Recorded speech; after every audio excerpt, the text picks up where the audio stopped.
Hi everyone. So I, 37, female, need to vent about something that's been bothering me for the past 2 weeks because I feel like I'm losing my mind. My husband, Calvin, 37, male, and I have been married for 11 years and we have 3 kids together. Life is not super fancy for us, but we do okay. Calvin works as a salesman for an electronics company and I run a small salon. We both work hard to keep things running smoothly for our family, and I'd say we've been a pretty good team for the most part. Now, let me talk about our car situation because that's what this whole mess is about. For years, we've been using this old Chevrolet Suburban, and when I say old, I mean old. My dad actually bought it for me as a graduation gift, and we've been driving it ever since. It has really good bones, and honestly, I love that car because it's been with us for so long. It carried us through so many big moments, taking our babies home from the hospital, road trips, grocery runs, school drop-offs, everything. But I won't lie, it has seen better days. The seats are worn out, the AC barely works in the summer, and every once in a while it makes this weird clanking noise that makes me say a little prayer. Because of that, Calvin and I had been saving up for a new family car. We both agreed that we needed something reliable, spacious, and comfortable for all 5 of us. Nothing too crazy or expensive, just something safe and practical. Every month, we would put aside a little money into our savings account, slowly working our way towards getting that car. It wasn't easy, especially with 3 kids, bills and unexpected expenses popping up, but we were making progress and I was so excited about finally upgrading. Then 2 weeks ago, Calvin came home with a brand new car, and guess what? It's a 2-seater sports car. At first, I thought he was joking, like I literally laughed because I was sure he was messing with me. But nope, he was dead serious. I asked him why he bought a 2-seater when we're a family of 5. His response? Well, I drive us around, don't I? As if that magically made it a family car. I was so confused. I asked him if this was coming from our savings, the money we'd been putting aside for a car that would actually fit all of us. And of course, it was. He had taken almost everything we saved and used it to buy himself a flashy sports car that he had no business getting. I was stunned. Like I literally stood there for a good minute just trying to process what he was saying. And then I asked, so what are we supposed to do now? How do we take the kids anywhere? And do you know what he said? We still have the Suburban. The same Suburban we were supposed to be replacing. The same Suburban that was practically falling apart. The same Suburban he constantly complained about because it's embarrassing to drive around in it. Now, all of a sudden, it's good enough for the rest of us? I told him this was completely unfair. We had been saving for a car that worked for the whole family, not just for him. His response was, I work hard. I deserve something nice. I could feel my blood pressure rising. We both work hard. I bust my at my salon, juggling work, 3 kids, making sure everyone's fed, dressed, and alive. I do school drop-offs and pickups, run errands, cook, clean, take care of everything at home while also running a business. If anyone deserved something nice, it was me. But I wasn't asking for a luxury sports car. I just wanted a car that fit all of us. I asked him how we were supposed to go anywhere as a family. Was he expecting us to take 2 separate cars every time? Was I just supposed to drive the old Suburban forever while he got to cruise around in his new car? He brushed me off and said, we'll figure it out. And that was it. That was his whole solution. I was furious. I felt like he had completely dismissed all the effort we put into saving that money together. He didn't even talk to me about it before making such a big purchase.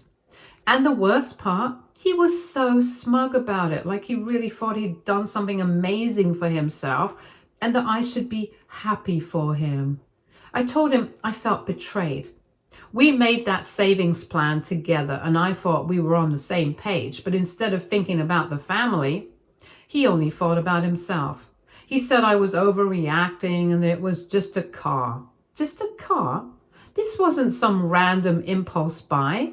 This was money that was meant for all of us. And he just took it and spent it without even considering how it would affect me or the kids. After that, things were tense between us. Every time I saw that stupid car parked in the driveway, I wanted to scream. I barely spoke to him because I knew that if I did, I might say something I couldn't take back. Meanwhile, Calvin was acting like nothing was wrong.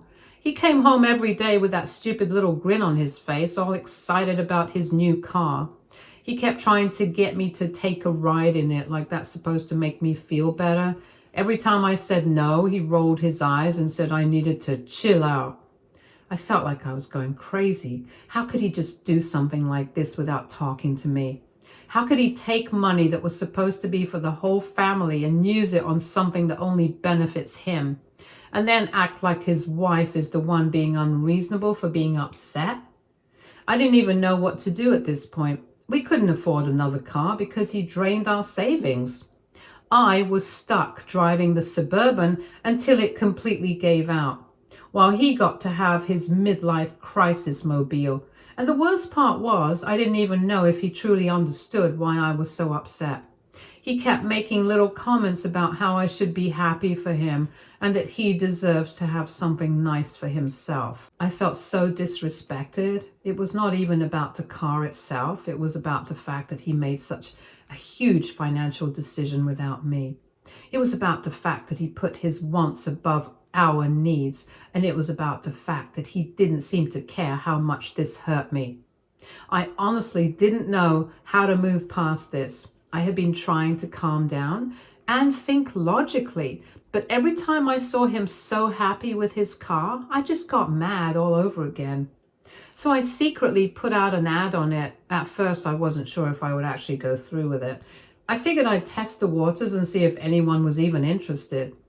But to my surprise, there were quite a few people who wanted it. Apparently, it was a really desirable model, something about how it was rare and had a lot of value for car collectors. Honestly, I didn't care about any of that. I just cared about getting a decent price so we could buy the car we actually needed. I had a few people come around to check it out, and some were serious buyers and some were just there to look. But then someone actually offered a really good price for it. Way more than I was expecting. That was the moment I knew I had to do it, so I sold it. I took the money, went straight to a dealership, and bought a nice, reliable SUV that actually fits our family. It's nothing fancy, but it has enough space for all of us. Good safety features, and it won't break down on us every other week like the Suburban. It's exactly what we had been saving for in the first place. And let me tell you, when Calvin found out, he lost his mind. I swear, I have never seen this man so angry before. He came home, saw the car was gone, and immediately started yelling, demanding to know where it was. And when I told him I sold it and used the money to get an SUV, his face turned red. He was pacing back and forth, running his hands through his hair, asking me over and over again if I was joking. I told him I wasn't. I told him I did what needed to be done because he clearly wasn't going to do it himself. I told him that while he was busy having a midlife crisis, I was busy making sure our family actually had a car that fit all of us. He did not like that. He kept saying I had no right to sell his car. The same car that he bought with our savings. The same car that he never even asked me about before buying it. Now, all of a sudden, it was his and I had no say. I reminded him that we had originally saved that money for a family car, and since he wasn't willing to fix his mistake, I did it for him. He started ranting about how I went behind his back and how I disrespected him by making such a big decision without talking to him first. The irony of that statement almost made me laugh out loud. That's exactly what he did to me. He didn't care about my input when he bought the sports car, but now he suddenly wanted to be involved in financial decisions? Give me a break. But it gets worse. Now he's complaining to my family about it. He's been calling my parents and my siblings, even some of our friends, telling them how unfair I was and how I humiliated him by selling his car. He's making it seem like I'm some villain who just did this out of spite. My mom called me the other day and asked if I really sold the car without telling him. I told her everything, the whole story, from the savings to the sports car, to him completely ignoring how I felt about it. And she was quiet for a second and then just said, "Yeah, I get why you did it." My sister, on the other hand, thinks I should have handled it differently. She said I should have at least given him a heads up before selling it, so he wouldn't have been blindsided. Maybe she's right, but at the same time, I feel like he wouldn't have listened. If I told him, he probably would have found a way to stop me, and then what? I'd be stuck in the same situation with no solution. Calvin, of course, is still fuming. He keeps telling me that I crossed a line and that I undermined him as a man. He's sulking around the house, acting like I betrayed him in the worst possible way. He barely talks to me unless it's to bring up the car again. And when I ignore him, he just mutters under his breath about how I ruined everything. Calvin thinks that I should apologize to him. He keeps making little comments, acting like I did something unforgivable.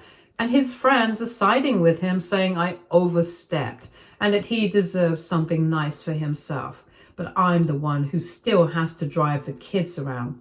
I'm the one who had to deal with the old Suburban while he got to enjoy his shiny new car. I'm the one who had to figure out a solution because he refused to. So Reddit, AITA, Update 1. Well, things have been interesting to say the least. I honestly didn't expect my post to blow up the way it did, but I appreciate everyone who took time to comment. I read as many as I could, and it was honestly nice to feel heard for once. Some of you agreed with me, some of you thought I was wrong, and a few of you just wanted to see the drama unfold. Well, I have an update.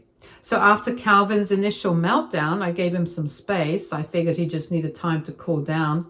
And eventually he'd realize I wasn't the bad guy here. I mean, I didn't spend our savings on something completely selfish. He did. And I simply corrected the mistake, that's all. But Calvin remained in full tantrum mode for days. He refused to even look at the SUV. Anytime I tried to talk to him, he'd either give me one-word answers or go on another rant about how I disrespected him.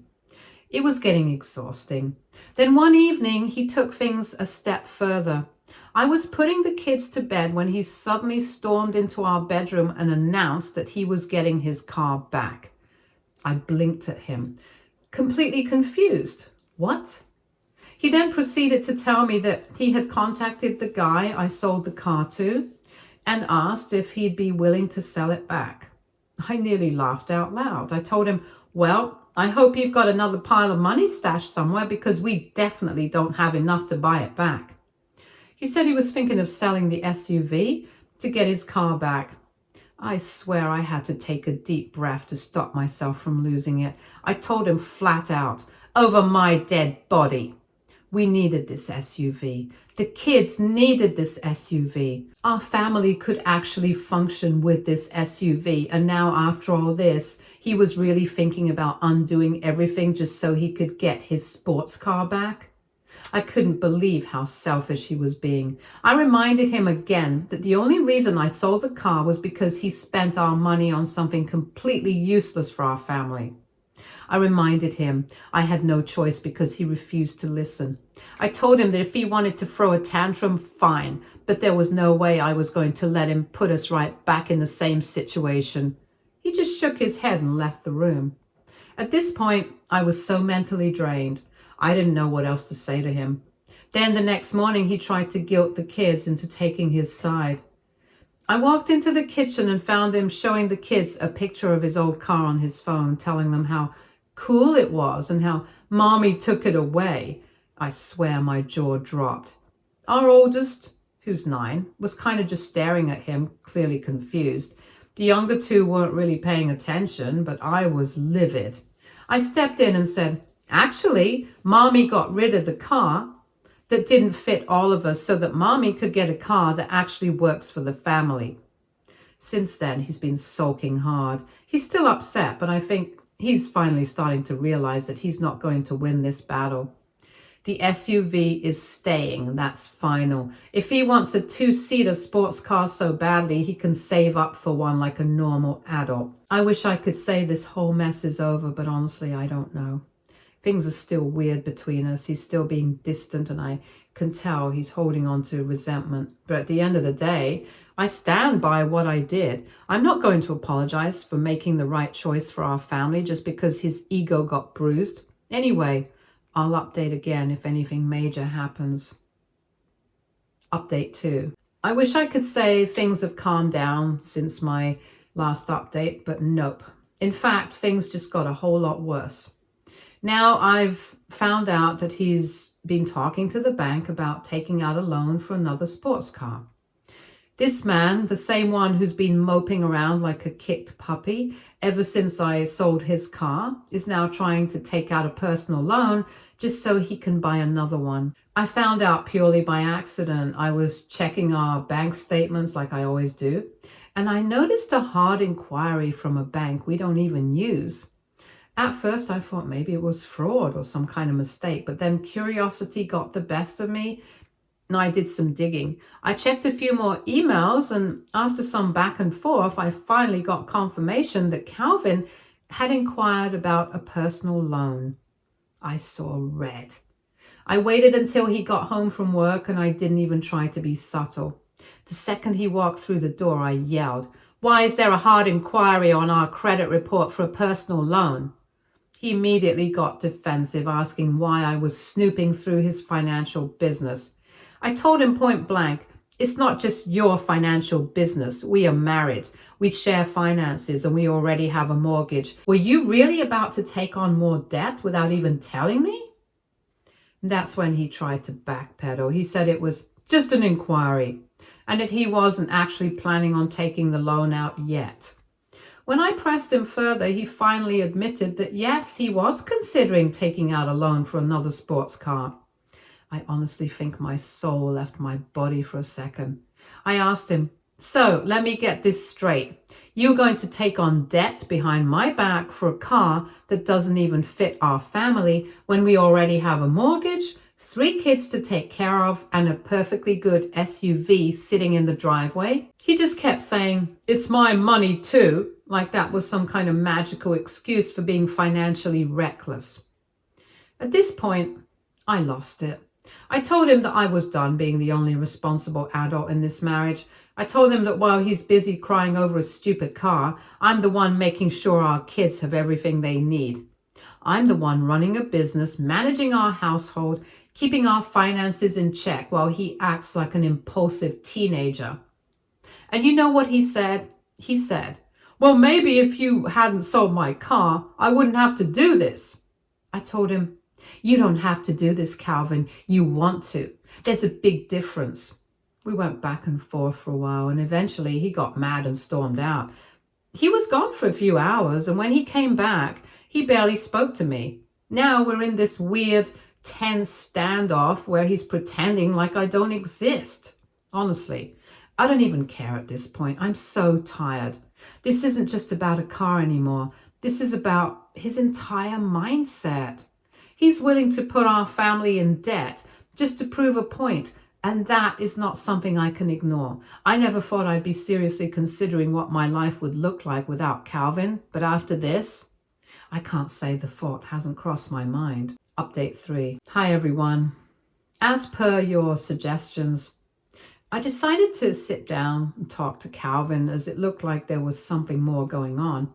At first, he doubled down like always. He started ranting about how I disrespected him by selling his car and how he deserved to have something for himself. But this time, I didn't take the bait. I just looked at him and said, "Why is this car so important to you? What are you really trying to do here?" That shut him up. And for the first time since this whole mess started, he actually looked uncertain. After a long pause, he muttered, "I just feel like I've lost myself." I asked him what he meant, and he actually opened up a little. He said that ever since we had kids, he's felt like he's just a dad and a husband, like he doesn't have anything for himself anymore. He said he used to love cars when he was younger, and buying that sports car made him feel like he was getting a piece of that back. I get that, I do. I know what it's like to feel like you've lost yourself in family life. I've had moments where I felt like I was just mom and wife and nothing else. But you know what I didn't do? blow our savings on something selfish and then try to take out a loan behind my spouse's back. I told him, I understand what you're saying, but you're going about this the worst possible way. I told him that if he needed a hobby, we could find one that wouldn't destroy our finances. If he wanted to feel like himself again, he needed to figure that out without being reckless. But at the end of the day, he's a father and a husband, and that means he does not get to make huge financial decisions on his own. Then I gave him an ultimatum. I told him, either you let this car thing go and start acting like a responsible adult, or you pack your bags. I told him that I refused to stay in a marriage where I had to be the only grown-up. I refused to be with someone who will put a car above his family's well-being. And I made it crystal clear that if he took out that loan, we were done.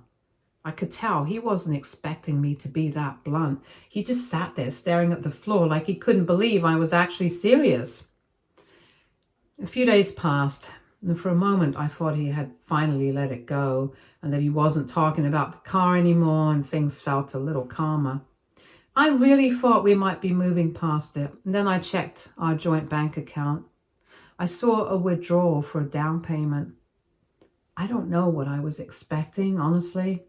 This man has been obsessed with this car nonsense for weeks now. I should have known he wouldn't let it go, but it still hit me like a punch to the gut. I confronted him immediately. I asked him, "Did you really just take out a loan for a car after everything we talked about?" He just said, "It's my money too," and that was it. That was the moment I knew we were done. I walked away, packed him a bag, and told him to leave. I told him he could go enjoy his new car, just not while living under my roof. He tried to argue, tried to spin it around on me, but I wasn't having it. I told him, "You made your choice, now live with it." And that was that. Calvin is currently staying with his brother. He's still mad, still playing the victim, still whining to our families about how I'm being unreasonable. I don't know if this is the official end of our marriage, but I do know one thing. I can't live like this. If he ever wants to come back, he's going to have to prove that he's actually willing to be a responsible partner. But honestly, I don't think he will.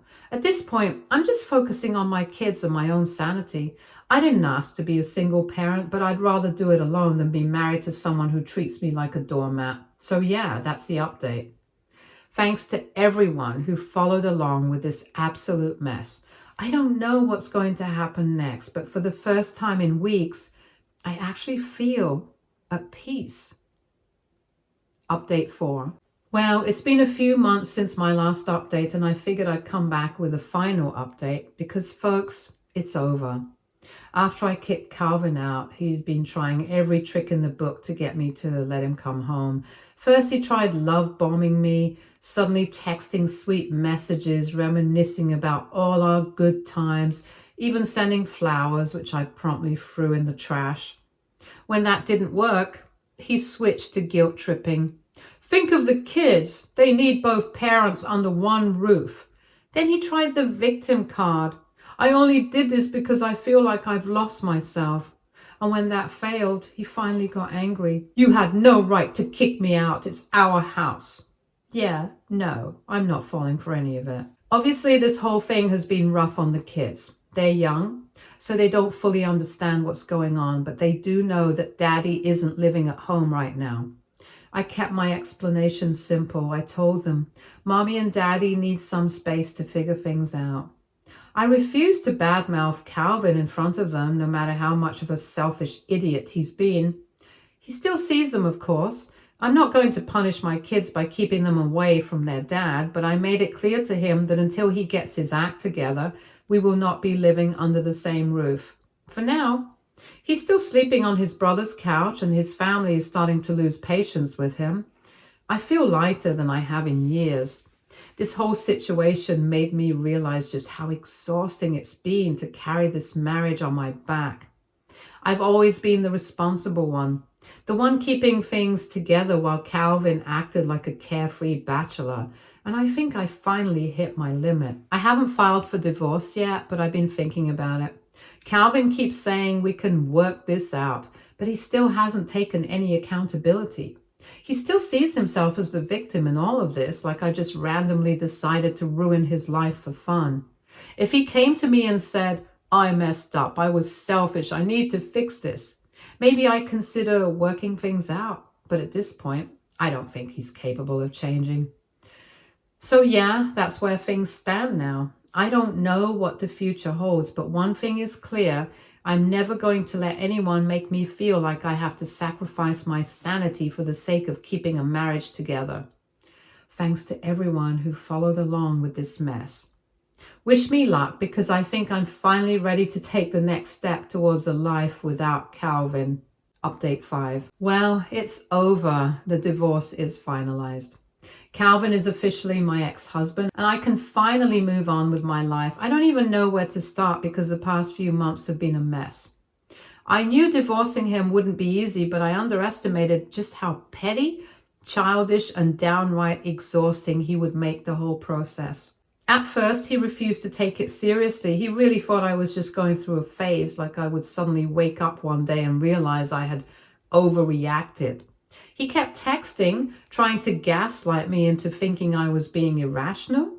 It was the same old lines he had been repeating from the start. Are you really throwing away our marriage over a car? And you just want to control me. At one point, he even tried to turn the kids against me, telling them that Mommy doesn't want Daddy around anymore. I shut that down really fast. Then, when he finally realized I wasn't playing around, he flipped. Suddenly he was angry. Suddenly he wanted to make the process as difficult as possible. He fought me on everything: the house, the car, the finances. He fought me on everything: the house, the car, the finances. He actually tried to go for full custody of the kids. I could have laughed. This man, who barely lifted a finger to take care of our children, was suddenly acting like Father of the Year. Thankfully, I got primary custody and he got visitation. The kids aren't exactly thrilled about going to his place. Apparently, he barely has any furniture, and he keeps complaining about how expensive everything is now that he has to take care of himself. So, yeah, that's it. Thank you for all the suggestions and comments. They helped me a lot through this. Stay tuned for more stories from our girl relationships.